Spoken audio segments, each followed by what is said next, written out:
ఈ నెల 9వ తారీఖు కదిరి టౌన్లో శివాలయంలో ఒక హుండీ దొంగతనం జరుగుతుంది. సుమారు 15,000 రూపాయలు చోరీకి గురవుతుంది. ఆ చోరీ కేసులో అనుమానితుడిగా ఉన్నటువంటి ధర్మవరంకి చెందినటువంటి మేకల నరసింహ అనే అతన్ని 18వ తారీఖు అదుపులోకి తీసుకొని పోలీస్ స్టేషన్లో విచారించి అతన్ని అరెస్ట్ చేసి పోలీస్ కస్టడీలో పెట్టుకున్నాము.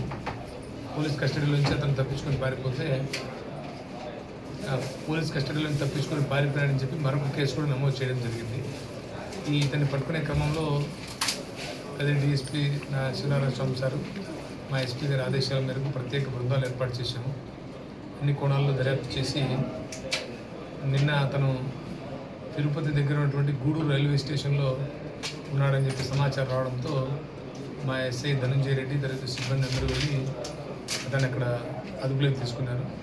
సో అతన్ని కూడా ఈరోజు తెచ్చి ఇక్కడ కదిరి కోర్టులో న్యాయస్థానం ముందర హాజరుపరుస్తున్నాము.